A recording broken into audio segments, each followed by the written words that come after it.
ഇതൊന്ന് പ്രൊവിഷൻ ആണ്. Okay, provision for discount on debtors. Okay, provision for discount. Okay, discount on debtors. Provision for discount on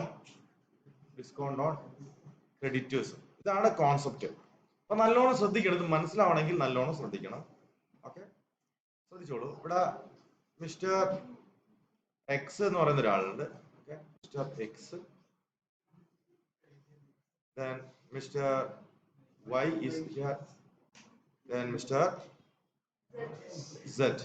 മൂന്ന് പേരുണ്ട്. നല്ലോണം ശ്രദ്ധിക്കുക, concept ശ്രദ്ധിക്കുക.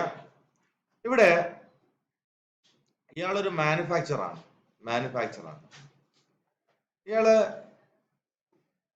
ഇദ്ദേഹം സപ്ലയർ ആണ്. ആരാണ്? സപ്ലയർ. റോ മെറ്റീരിയൽ, ഓക്കെ, നമുക്ക് വേണ്ട പ്രൊഡ്യൂസ് ചെയ്യാനുള്ള റോ മെറ്റീരിയൽസ് പ്രൊവൈഡ് ചെയ്യുന്ന ആരാണ്? ഇയാളാണ്. ഓക്കെ, ഇയാൾ നമുക്ക് റോ മെറ്റീരിയൽ തന്നു. ഓക്കെ, 50,000 രൂപയുടെ റോ മെറ്റീരിയൽ ആണ് നമ്മൾ വാങ്ങിച്ചത്. എങ്ങനെയാ വാങ്ങിച്ചത്? ഓൺ ക്രെഡിറ്റ് ആണ് വാങ്ങിയത്, കടത്തിനാണ് വാങ്ങിയത്. ഓക്കെ, ഇവരോട് 2 വീക്കാണ് ടൈം പറഞ്ഞ് നമ്മൾ കറക്റ്റ് ടൈമിൽ ഇവരുടെ അടുത്ത് പോയിട്ട് നമ്മൾ എന്ത് ചെയ്തു? 50,000 പേ ചെയ്തു. അവർക്ക് ഒരു സന്തോഷം, ഓൺ ടൈമിൽ പേയ്മെന്റ് ചെയ്തുകൊണ്ട് അവർ പറഞ്ഞ ഒരു കാര്യം ചെയ്താൽ നിങ്ങൾ എത്ര തന്നാൽ മതി? 48 തന്നാൽ മതി, ബാക്കി 2 രൂപ നിങ്ങൾ തിരിച്ചു വെച്ചോളൂ തന്നു, നിങ്ങൾ എടുത്തോളൂ തന്നു. 2000 രൂപ ഡിസ്കൗണ്ട് കൊടുത്തു. എന്ത് കൊടുത്തു? ഡിസ്കൗണ്ട് കൊടുത്തു. അയാള് നെക്സ്റ്റ് അടുത്ത മാസത്തേക്ക് എന്ത് ചെയ്യും? ഇയാൾ എടുത്തുന്ന റോ മെറ്റീരിയൽ വാങ്ങിച്ചു. എത്ര രൂപയ്ക്ക്? 50,000. ഓക്കെ, ഇയാൾ എന്ത് ചെയ്തു? 50,000 ആയിട്ട് ഇയാൾ അടുത്തേക്ക് പോയി. അയാൾ എത്ര വാങ്ങി?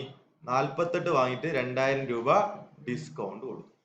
മൂന്നാമതും ഇയാളടുത്ത് റോ മെറ്റീരിയൽ വാങ്ങുമ്പോൾ ഇയാൾക്ക് അറിയാം എന്ത്? ഞാൻ എത്ര കൊണ്ടുപോയാൽ മതി? 47. അപ്പൊ ഇയാൾ എന്ത് ചെയ്തു? ഒരു കയ്യിൽ 48,000 രൂപയും ഒരു കയ്യിൽ 2 രൂപയും വെച്ചു. അപ്പൊ ഏത് വാങ്ങി? 48 വാങ്ങി. അടുത്ത തവണയാകുമ്പോഴത്തേക്ക് ഇയാൾക്കറിയാം ഞാൻ എത്ര കൊണ്ടുപോയാൽ മതി? 48 കൊണ്ടുപോയാൽ മതി. ക്ലിയർ ആണോ? കോൺസെപ്റ്റ് മനസ്സിലായോ? ഓക്കെ, എന്താണ് നമുക്ക് ഡീറ്റെയിൽ ആയിട്ട് ഡിസ്കസ് ചെയ്യാം. അടുത്തത്, ഇയാള് പ്രൊഡ്യൂസ് ചെയ്ത്, ഫോർ എക്സാമ്പിൾ അയാള് ഫർണിച്ചർ ആണ് പ്രൊഡ്യൂസ് ചെയ്യുന്നത്. ഓക്കെ, ഫർണിച്ചർ പ്രൊഡ്യൂസ് ചെയ്തു. ഈ ഫർണിച്ചർ സെയിൽ ചെയ്യുന്നത് മിസ്റ്റർ ആർക്കാണ്? സെഡിനാണ് സെയിൽ ചെയ്യുന്നത്. ഓക്കെ, അപ്പൊ ഇയാൾ ലാർജ് ക്വാണ്ടിറ്റി, അതായത് 1 lakh rupees ഫർണിച്ചർ ഇവിടെ നിർത്തും. 1 lakh rupees ഫർണിച്ചർ വാങ്ങിച്ചു. ഓക്കെ, ദെൻ ഈ ഫർണിച്ചർ റിസീവ് ചെയ്ത ഉടനെ ഇയാൾ പറഞ്ഞു ഇപ്പോ പേയ്മെന്റ് ഇല്ല, will settle U within 1 month. അപ്പൊ ഇയാൾ പോയിട്ട് 1 monthന്റെ ഉള്ളിൽ തന്നെ എന്ത് ചെയ്തു? 1 lakh കൊടുത്തു. അപ്പൊ ഇയാൾ പറഞ്ഞു എന്ത് മതി? 95 മതി, 5 നിങ്ങൾ വെച്ചോളൂ എന്ന് പറഞ്ഞു. ക്ലിയർ? നെക്സ്റ്റ് ടൈം വീണ്ടും ഇയാൾ എത്ര രൂപയ്ക്ക് വാങ്ങി? 1 ലക്ഷത്തിന് വാങ്ങി. ഇയാൾ 1 ലക്ഷമായിട്ട് വന്നു. ഇയാൾ എത്ര വാങ്ങിച്ചു? 95 വാങ്ങി. 5 എന്ത് ചെയ്തു? ഡിസ്കൗണ്ട് കൊടുത്തു. ഓക്കെ, പിന്നീട് ഒരു ദിവസം ഇയാള് ഇങ്ങോട്ട് സെയിൽ ചെയ്യുമ്പോൾ 1 ലക്ഷം രൂപയുടെ സെയിൽ നടത്തിയാൽ ഇയാൾക്കറിയാം ഇയാൾക്ക് എത്രേ കിട്ടുള്ളൂ? 95 കിട്ടുള്ളൂ. 5 എന്ത് ചെയ്യും? ഡിസ്കൗണ്ട് കൊടുക്കും. ഇവിടെ ഡിസ്കൗണ്ട് കൊടുക്കുമെന്നും അറിയാം, ഇവിടെ ഡിസ്കൗണ്ട് കിട്ടുമെന്ന് അറിയാം. അതിങ്ങനെ കുറെ കാലങ്ങളായിട്ട് സംഭവിക്കുന്നതുകൊണ്ട് ഇയാൾ ഇത് എക്സ്പെക്ട് ചെയ്യും. ശരിയല്ലേ? നിങ്ങളിപ്പോ നിങ്ങളെ അങ്കിളിന്റെ വീട്ടിൽ പോയി താമസിച്ച് ഒരു 2 day നിന്ന് വരുന്ന സമയത്ത് എപ്പോഴും നമുക്ക് 500 രൂപ തരാറുണ്ട് അല്ലെ? അപ്പൊ നമുക്കത് കിട്ടാനുള്ളത് പോലെ നമ്മൾ അവിടെ പോവും അല്ലെ? നമ്മൾ ചില കമ്മിറ്റ്മെന്റ് ഒക്കെ ആയിട്ടായിരിക്കും നമ്മൾ എന്ത് ചെയ്യുന്നത്? അവിടെ പോയിട്ട് തിരിച്ചു വരുന്നത്. കാരണം ആ 500 നമുക്ക് എന്തായാലും കിട്ടും. ശരിയല്ലേ?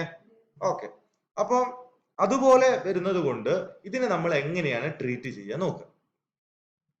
ഓക്കെ, അപ്പൊ ഞാൻ ഇവിടെ പറഞ്ഞിരിക്കുന്നത് ഇതെന്താന്ന് പറഞ്ഞു കഴിഞ്ഞാൽ provision for discount on creditor. ഇതെന്താണ്? Provision for discount on creditor situation ഞാൻ ഈ പറഞ്ഞല്ലേ. ഇയാൾക്ക് നമ്മൾ പണം കൊടുക്കാനുണ്ട്, ബട്ട് നമുക്കറിയാം അയാൾ 2000 രൂപ ഡിസ്കൗണ്ട് തരുമെന്ന്. ശരിയല്ലേ? അപ്പൊ നോക്കിയാ, ഞാൻ ബാലൻസ് ഷീറ്റ് വരയ്ക്കുമ്പോൾ എന്റെ ലാബിലിറ്റി സൈഡിൽ ക്രെഡിറ്റേഴ്സ് എന്ന് പറഞ്ഞ് ഞാൻ 50,000 എഴുതണോ അല്ലെ 48 എഴുതിയാൽ മതിയോ? 48 പോരെ? 50,000 വാങ്ങിയെങ്കിൽ ഞാൻ എത്ര കൊടുക്കാനേ ഉള്ളൂ? 48 കൊടുക്കാനുള്ളൂ. കുറെ കാലങ്ങളായിട്ട് എനിക്ക് കിട്ടിക്കൊണ്ടിരിക്കുന്നതാണ്. ശരിയല്ലേ? അപ്പൊ അത് നമുക്ക് ഇവിടെ എന്ത് ചെയ്യാം? റെക്കോർഡ് ചെയ്യാൻ പറ്റും. അതേപോലെ ഞാൻ 1 ലക്ഷത്തിന് വിറ്റാൽ ഡെറ്റേഴ്സ് എന്ന് പറഞ്ഞാൽ ഞാൻ 1 lakh എഴുതണോ അല്ലെങ്കിൽ 95 എഴുതിയാൽ മതിയോ? 95 എഴുതിയാൽ മതി. കാരണം അത് എനിക്ക് കിട്ടുള്ളൂ. ശരിയല്ലേ? അത് എനിക്ക് കിട്ടുള്ളൂ. സോ നോക്കിക്കോളൂ, ഇതിന്റെ ട്രീറ്റ്മെന്റ് എന്ന് പറഞ്ഞു കഴിഞ്ഞാൽ ആദ്യം ഞാൻ ട്രീറ്റ് ചെയ്യുന്നത് provision for discount on debtors. Okay, നമ്മളെടുത്തുനിന്ന് കടം വാങ്ങിയ ആൾക്ക് ഡിസ്കൗണ്ട് കൊടുക്കുക എന്ന് പറയുന്ന ഡിസ്കൗണ്ട് അലൗഡ് എന്ന് പറഞ്ഞാൽ നമ്മളെ സംബന്ധിച്ച എക്സ്പെൻസ് ആണ്, ഇൻകം ആണോ? നമ്മളെടുത്ത് 1,00,000 ഗുഡ്സ് വാങ്ങി, അവർക്ക് 5,000 രൂപ നമ്മൾ ഡിസ്കൗണ്ട് കൊടുത്തോണ്ടല്ലേ 95 തരുന്നവര്, ശരിയല്ലേ? ആ 5,000 രൂപ എന്ന് പറയുന്നത് നമ്മുടെ എക്സ്പെൻസ് ആണോ, ഇൻകം ആണോ? Yes, that is expense. Expense ആണെങ്കിൽ നമ്മൾ എവിടെ കാണിക്കണം? Debit side. So it should be shown on the debit side of ഏത്? Profit and loss account. Profit loss അക്കൗണ്ടിന്റെ ഡെബിറ്റ് സൈഡിൽ കാണിക്കണം. ക്ലിയർ ആണോ? രണ്ടാമത്, നമ്മളെ ഡെപ്റ്ററിന്റെ അളവ് കൂടുകയാണോ ചെയ്യുക, കുറയാണോ ചെയ്യുക? 1,00,000 എന്നുള്ളത് 95 ആവുകയാണോ ചെയ്യുക, അല്ലെ 1,5 ആവുകയാണോ ചെയ്യുക? 95 ആണ് അല്ലെ? So again shown on the ഏത്? Asset side of balance sheet as a deduction from debtors. Debtors എന്ത് ചെയ്യണം? ഡിഡക്റ്റ് ചെയ്യണം. ഇതാണ് എന്തിന്റെ treatment? Provision for discount on debtor. Then അടുത്തത് provision for discount on creditor. ഏതായിരുന്നു സിറ്റുവേഷൻ? ഇവിടെ ഒരു വ്യക്തി ഉണ്ടായിരുന്നു, നമ്മൾ 50,000 രൂപയുടെ ഗുഡ്സ് വാങ്ങുമായിരുന്നു, ഇയാൾക്ക് എത്ര കൊടുക്കും? 48 കൊടുക്കും, 2 ഡിസ്കൗണ്ട് കൊടുക്കും, അല്ലെ? ഇതായിരുന്നു സിറ്റുവേഷൻ, റൈറ്റ്? അപ്പൊ നമ്മൾ 50,000 ലാബിലിറ്റി ഉണ്ടാക്കുമ്പോൾ നമുക്ക് 2,000 രൂപ അവർ ഡിസ്കൗണ്ട് ഇങ്ങോട്ട് തരുമെങ്കിൽ അത് ഇൻകം ആണോ? ഈ 2,000 ഇൻകം ആണോ അല്ലെങ്കിൽ എക്സ്പെൻസ് ആണോ? This is income. ഇൻകം ആണെങ്കിൽ profit loss account debit side ആണോ ക്രെഡിറ്റ് സൈഡിലാണോ പോവുക? Credit side. Therefore treatment 1 should be shown on the credit side of profit and loss account. രണ്ടാമത് again shown on the liability side of balance sheet as a deduction from ഏതിൽ നിന്ന്? creditors. Deduction from creditors. Clear ആണോ? Okay ആണോ? Okay, നമുക്കൊരു sample നോക്കാം. Okay, for example 1,00,000 debtors ഉണ്ട്, 50,000 എന്തുണ്ട്? Creditors ഉണ്ട്. ഇതാരാണ്? ഡെറ്റേഴ്സ് ആണ്. ഇതാരാണ്? ക്രെഡിറ്റേഴ്സ് ആണ്. അപ്പൊ നമുക്ക് എന്ത് ചെയ്യും? 10% രണ്ടിലും ഡിസ്കൗണ്ട് കിട്ടുന്നത് വിചാരിക്കുക. എത്ര ശതമാനം കിട്ടും? 10% നമുക്ക് ഡിസ്കൗണ്ട്. പിന്നെ ട്രീറ്റ് ചെയ്യുന്നത് എങ്ങനെയാണ് നമ്മൾ നോക്കുന്നത്. ഓക്കെ, ഇത് പ്രോഫിറ്റ് ലോസ് അക്കൗണ്ട് അല്ലെ? അപ്പൊ ഞാൻ ആദ്യം എടുക്കാൻ പോകുന്ന ഡെറ്റേഴ്സിന്റെ പ്രൊവിഷൻ. എത്ര ശതമാനം നമ്മൾ ഡിസ്കൗണ്ട് കൊടുക്കും ഡെറ്റേഴ്സിന്? 10%. എത്ര കൊടുക്കും? 10%. അപ്പം 1,00,000ന്റെ 10% നമ്മൾ എന്ത് ചെയ്യും? ഡിസ്കൗണ്ട് കൊടുക്കും. ഓക്കെ, ഡിസ്കൗണ്ട് കൊടുക്കും എന്ന് പറഞ്ഞാൽ എത്ര ഉണ്ടാവും? 10,000 രൂപ ഡിസ്കൗണ്ട് കൊടുക്കും എന്ന് പറഞ്ഞാൽ എക്സ്പെൻസ് ആണോ ഇൻകം ആണോ? എക്സ്പെൻസ്. Therefore പ്രോഫിറ്റ് ലോസ് അക്കൗണ്ടിന്റെ ഏത് സൈഡില്? ഡെബിറ്റ് സൈഡ് അല്ലെ? ഇവിടെ നമ്മൾ discount on provision for discount on debtors എത്രയാ? 10,000 കാണിക്കും. എന്നിട്ട് ബാലൻസ് ഷീറ്റിൽ ഇവിടെ ഡെറ്റേഴ്സ് ഉണ്ടാവും. എത്ര?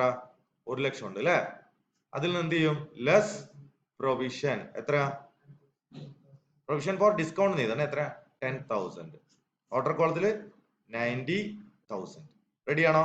റെഡിയാണ്. അപ്പൊ ഒരു ട്രീറ്റ്മെന്റ് കഴിഞ്ഞു. രണ്ടാമത്തെ ഏതാണ്? ക്രെഡിറ്റേഴ്സിന്റെ. എത്ര ഡിസ്കൗണ്ട് കിട്ടുക നമുക്ക്? 10%. അപ്പൊ എത്ര ഉണ്ടാവും? 5,000 രൂപ. 5,000 രൂപ ഡിസ്കൗണ്ട് കിട്ടുമെങ്കിൽ അത് ഇൻകം അല്ലേ?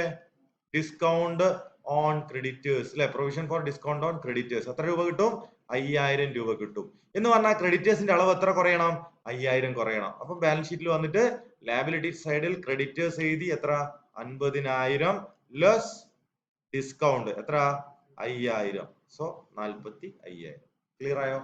ഇതാണ് ട്രീറ്റ്മെന്റ്. ഓക്കെ ആണോ? ഓക്കെ.